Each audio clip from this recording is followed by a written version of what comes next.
Welcome to the TDS Studio。这是一期半年来终于更新了一次的开箱视频。然后这次我们主要来开箱来自水月宇的两个新品。第一个要开的是这个小，这是自水解2代以来，水月宇在今年发布的第二个小尾巴形态的解码耳放产品。当然 4.4 版本要相对早一点，我手里拿到的这个是 3.5 毫米版本的。然后小这个解码耳放采用了来自 Cirrus Logic 的双4131解码。然后我们来看一下里面的情况，这个包装的形态也与水月宇的其他产品不太一样。好，拧开金属盖合个正，我们就把它放到一边。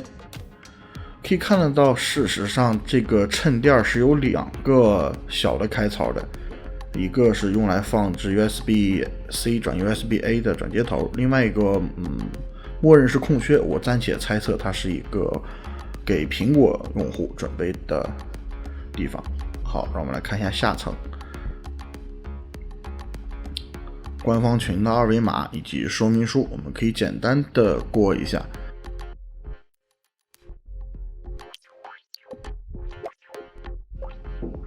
在说明书中也详细的解释了指示灯的显示逻辑，并且给了一个来自 Moondrop Link 这个 APP 的二维码，上面已经清楚的显示了需要调整高低增益以及一些陡降缓降的设置的话，需要下载 APP 才能够进行，机体本身是不可以的。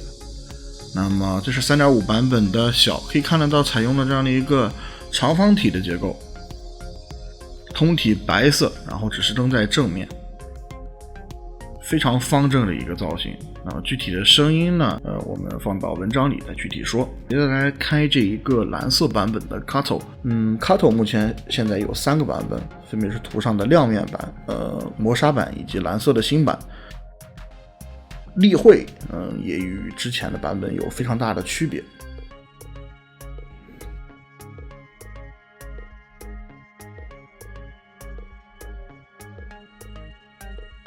这个全新的蓝色被水月宇官方命名为深海蓝，可以看得到包装背面的大部分的地方也采用了全新的蓝色，当然这个蓝色可能在镜头下显示的不是很明显哈。其他方面包括单元本身以及外壳的材质，包括搭配的线材以及配件等等，其实是与普通版的 Kato 没有什么区别的，但我们还是进行一次这样的开箱。图上合个正，然后内部附送的明信片也与新版的 Kato 例会保持一致，同样赠送了3对 Mist Tip 和3对清泉套。线材也与普通版本的 Kato 保持了一致。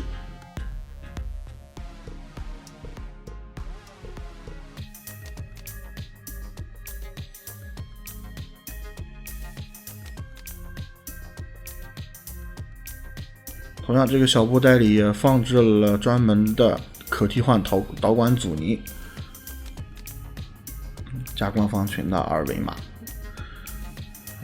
维修单以及说明书等等就不看了，然后收纳盒也没有什么区别。事实上，新更换的蓝色也跟这个收纳盒的色彩是更加匹配的。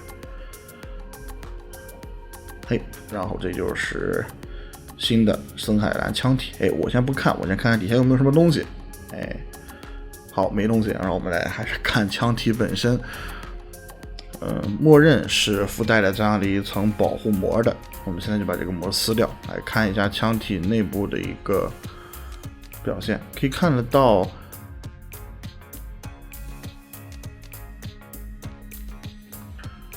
做工也跟默认状态那2个颜色的 Kato 保持了相当高的一致性，都是比前代 K-XS 以及 KPE 什么的都要好很多，包括接缝什么的也比较均匀。然后我们来插上线来看一下具体的外观情况。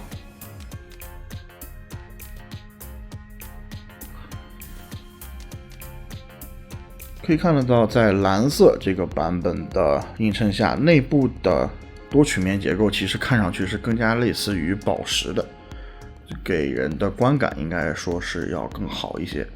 当然这个对于色彩的喜好是因人而异的了。最后再放一些精修后的图，可以看得到新的颜色所呈现出的新的质感。那么声音方面并没有什么区别，我们这期视频就先开箱到这里。